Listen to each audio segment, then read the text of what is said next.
Hello there, ladies and gentlemen. What is going on? Thought I'd switch up my intro for a second there, but it didn't really sound right. It was a little awkward. Hey, ladies and gentlemen, what's going on? It's time for Game 3. And this is, of course, from the RSL Day 2. It was played on October 5th, I believe. I'm not too sure on the date, so it's a few weeks old, obviously, but games have been great from this tournament so far. I've just kind of been picking and choosing like whatever games I felt were the best. And now I've decided let's just go ahead and do a full-on set. No more, hand picking the best stuff. I'm going to do a full set, whether the games are bad or good, I don't care. And then I kind of stumbled upon these two guys, and I couldn't be happier with the players that we've got. Down in the bottom left-hand corner, we of course have the yellow Terran. His name is Liquid.Taeja. And former winner of DreamHack Valencia, first place champion, took home like $10,000, I think.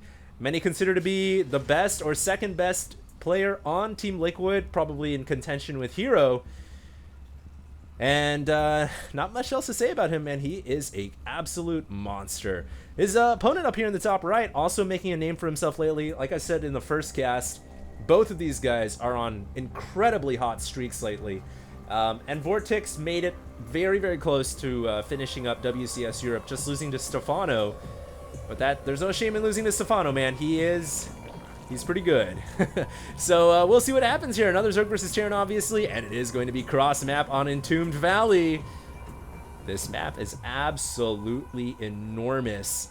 And we do have a CC first there. Taeja saying, I know it's big HD, that's why I'm going CC first. And the drone coming out here apparently this guy's got an appetite for SCVs, and gonna try to take that one down, but another SCV has been called here. And so far I've been really impressed with Vortix's drone micro. Look at how efficient he is. He goes in, he attacks, pulls away, goes in, attacks. And I know, big deal HD, it happens all the time, but from what I see from his drone micro, it's very efficient, very pro-like. Even the top players tend to just kind of micro their drones or their workers in circles and tend to forget about them, but not these guys, not Vortix at least. Now, one thing to note on this map is we do have the catwalk, the infamous catwalk leading over to the third base, and this is a very vulnerable area actually for Terrans to hit against Zerg. So it's a vulnerable spot for Zerg players because you can't really break down the rocks that early on in the game, so what you've got to do is extend the creep downwards and find a way to protect this base against some type of a two-base timing, which is very popular on this map because of the way that the third base is isolated. So we'll see how Vortix plays that out, if he has to deal with any early aggression, or if he decides not even to expand there. Maybe he'll expand somewhere else, maybe he'll decide to stay on two bases and do something completely, bananas. But we do have Taeja here adding on third and fourth racks. Racks, of course, standing for barracks, if you guys are just new to the StarCraft world. And barracks, of course, is where you make your Marines. So 4 barracks now on the way from Taeja. And does he have gases coming? Oh, gas is coming. This is a trend now, I feel like. I saw, gosh, I already forgot who I casted that did the same exact thing. But he too did not make gases after the 4 barracks, which I thought was a little intriguing.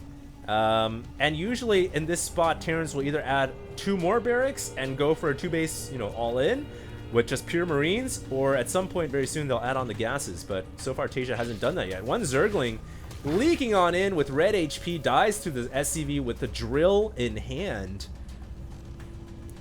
And one interesting thing to note about SCVs, I don't know if you guys ever knew this, but StarCraft Brood War, StarCraft Original, was heavily based on the movie Aliens, and there is actually an Aliens 2, an SCV. I swear to God, you will see an SCV if you watch that movie. It's an epic ancient sci-fi movie. You guys should probably go watch it. And they even pulled the medevac quote from that movie in the pipe, 5x5. And that is actually literally from, word for word, from the Aliens movie, from a dropship driver. So just a little interesting random fact there. Blizzard actually said they loosely based StarCraft on that movie. Anyways, look at this. We have Queens and Marines. Even the Queen kind of looks like the Queen from Aliens, doesn't it? But anyways, Taeja is coming out here with a ton of Marines, finally adding on his gases. Heavy Marine pressure, and there it is. It's an all-in from Taeja. Round 2 strike. And I guess now the popular way to all in on 2 bases is not to get a 5th and 6th racks, but just to pull a bunch of SCVs. So this is very interesting, but he's adding on gas as well. So now I'm very curious as to what the plan here is. Is this going to be some type of feign all-in and he's going to pull his SCVs back to heal? I guess, or go back to mine? I'm not sure what he's doing. He's going to kick out the Spine Crawler. And now he's going for the Queens, man. It looks like Vortix is in trouble here. He's going to have to use the drones to fight as well, pulling out additional Queens. The Queens are not in the best position, and the drones should drill through. They are going to drill through and spread amongst the Marines. And now it's all about mitigating damage for the Zerg player. He has to try to keep his drones, as many of them alive as possible. It looks like he is going to lose a total of 13.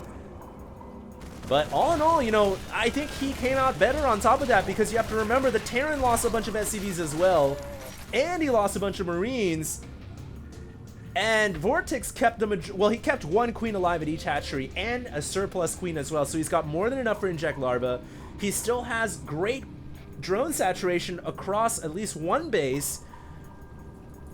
And I think that was not as successful as Taeja had hoped it would be, but it's not an absolute failure either. He can definitely recover from this. In fact, you know, he's right on the footstep of the Zerg player, and if you want to find a Terran player who can recover in a macro game, it is, of course, Taeja. He's extremely good at that. We saw that in the last game on Daybreak. You know, despite losing several SCVs, he was still able to have great macro. And it helps to pick off a couple of Zerglings here or there in the middle of the map as well. I guess going for the gases ended up being the right, I don't know if it's the right decision, but it ended up helping him here, because it was almost like an all-in with a possible transition, and that's why he added on the gases, and it was based on really how much damage he was going to be able to do. And he did a sufficient amount of damage to be able to transition out of it. So now he will have combat shields, he will have stim pack. He will not, however, have these Marines though, because he just kind of walked up on the creep, and that's another advantage as Zerg. When you have creep, you see what's going on, man. This is your house. And you know, you don't want to let people walk in your house with shoes on, man. That's disrespectful. And I guess our purple Zerg player Vortix had something to say about that. So he killed off those Marines, and now he's taking control of the map. Catwalk now being destroyed. Rocks, excuse me, leading into the rest of the catwalk being destroyed for Taeja. But he's going to reposition his Marines at the front door. Meanwhile, we do have a bio-based play from the yellow Terran Taeja. He is adding on more barracks. He's got double engineering bay. This is going to be a completely different build, and that's the hallmark, of course, of a really good player. You're never forced into one type of strategy. You're not pigeonholing yourself. You have an entire encyclopedia of different build orders that you can utilize, and an entire library, really, of ways to play units, of different compositions, of different complete execution of the strategy. You know, and Taeja and Vortix, I think both are very, very much capable of playing different styles. That's what it takes to be at a top level. And right now we do have Vortix with Mutalisks, man. He is coming in with Mutas. That Zergling almost looks yellow with the green shade over it. Anyways, these Mutas are going to come inside and try to do a little bit of damage, but you know what? Taeja's got a missile turret there. And I guess the Zerg is just going to have to settle for the refinery, at least for now. Will he be able to fly in and get a little bit of extra damage done? Not really. And he's got to be careful. Oh, those Marines are just waiting right there. Now, over yonder, just outside of the third base, the Zerg player, Vortix, has a lot of Banelings and Zerglings, so he might be looking to spring a trap here. Medevacs also getting a little overzealous. And now the Mutas are going to retreat down into the side, the edge of the map here, where they do have a little bit of safety, and they will escape scot-free. And look at the macro. Look at how Taeja has pulled himself back into this game. He's taken the lead supply-wise, which is astonishing, but here comes the Zerg player. Vortix looking to clear out that supply. He's gonna go for the Marines. The Marines are trying to spread out, but they've run out of room unless they want to commit suicide over the crevasse. And now they're on full-on retreat mode, and the SCVs and Mules are left to die. And that is a successful raid right there from Vortix, who is really flexing his muscles here. This is Spain versus Korea, and Spain so far is looking very, very good. Congratulations to Vortix if he's going to be able to take the game right here. He's going in with circles. The Marines are just completely surrounded, had nowhere to run, but reinforcements are arriving in time here along with medevac support. It looks like it'll be justly enough for Taeja to survive. He's also rearranging his barracks wall so that he doesn't have any leaks or holes, and he can get the reactors up as well, and closing up that gap with the supply depot. One thing I will note though is, okay, alright, that is the 4th base. So the Zerg Vortix is on, well, soon to be on 4 hatcheries here. And creep spread, absolutely phenomenal. Look at how it's almost reaching the Terran 3rd base here. And that's never a good thing as Terran. You don't want to have creep just, you know, laying down its carpet right at your doorstep. You want to keep the ugly purple stuff on the, you know, your opponent's lawn, not on yours. But you know what? Vortix is kind of spreading his influence across the map here. And interestingly enough, hasn't... yeah, okay, he just started Hive right now, and he's going into Infestors. And most likely going to have Broodlord Infestor pretty soon here if he chooses to go that route, which, you know, most Zergs do. Taeja, let's see if his instincts are spot on this time to go ahead and start making Vikings within the next, I'd say, about minute or two. He's still got time, and it looks like his decision here, what he's going to go for is a drop. Now, I'm looking on the mini-map. There are some lanes that this medevac can utilize. There isn't that much vision on the left-hand side. I'm following the tractor trail of that medevac, and it looks like it will be able to have a successful striking on this hatchery. Assuming, of course, you know, nothing changes within the next 30 seconds or so. Meanwhile, we do have a huge movement of troop from Taeja, and this is him flexing his military might. Now, of course, Taeja might just be doing this in order to make sure this medevac has full clairvoyance into the hatchery. And if that's the case, Taeja just a brilliant mastermind at warfare. And it looks like that medevac is going to go inside completely undetected. He's actually going to end up dropping it here first. But it looks like maybe the Zerg saw it. Vortix might have seen it. I think he sees, he knows. And that medevac gets fungled as well. So a disaster right there for Taeja. And, oh my god, will that medevac get it out? Will it get away? No, it won't. I thought it was actually going to be able to get away from the Infestors and maybe start dropping Marines over here on the other side of the canyon before the medevac would die. But not the case. And now look at this. Look at Vortix with a massive Zergling army. 1-2 are the upgrades. What is the Terran upgrades currently at? His Marines at 2-2, so he does have a slight advantage, but we'll note that 2 Carapace is about to finish, so it's going to be 2-2 versus 2-2. And that Zergling army just did that is a definition of a hit and run right there. Full swarm, kills 1 Marine, and bounces out. No insurance left over, no note, no nothing. You're not gonna get your money back for that one. Reminds me of the time my car was stolen. Do you guys remember that? My car was stolen. It was a Honda Civic, but it got jacked. Very, very sad about that. Anyways, completely tangent here, but Taeja is moving out into the middle of the map. Lots of biological troops here, but we do have Ultralists on the way. 4 Ultras, in fact.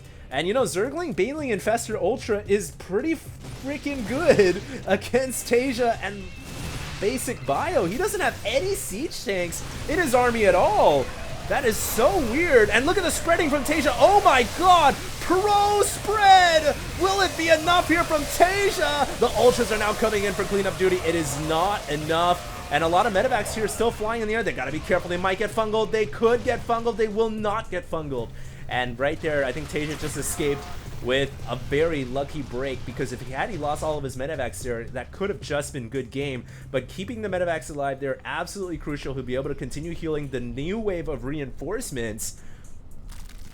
And now it looks like we have some more Banelings coming out from Vortix. This is a scary army. We'll see Taeja's pro spreading one more time. No, he gets fungled on the right-hand side at the very least. Now the Ultras are in the front, just clawing and cleaving their way through the supply depots. Medevacs doing whatever they desperately can to heal the Marines down below. But these Marines, they can scream and cry in agony all they want for healing, but they aren't going to get it, at least not enough. And now the fungal also comes down. Those biological troops are absolutely foobarred. And Vortix is building macro proxy hatcheries in the front of the bases of Taeja. And Taeja calls GG unreal. And I'm actually so pumped right now, because who would have thought that Taeja would lose 2 games here to Vortix. The series is now 1-2 in favor of not the Korean player, but the Spanish player, Vortix. Is this going to go in... Is Vortix going to be able to close it out, I guess is the question I'm trying to ask. Well, there's only one way to find out. We're going to have to go to Game 4, guys. Without further ado, let's just go ahead and go right to it. This is, of course, HD StarCraft, and I'm signing out.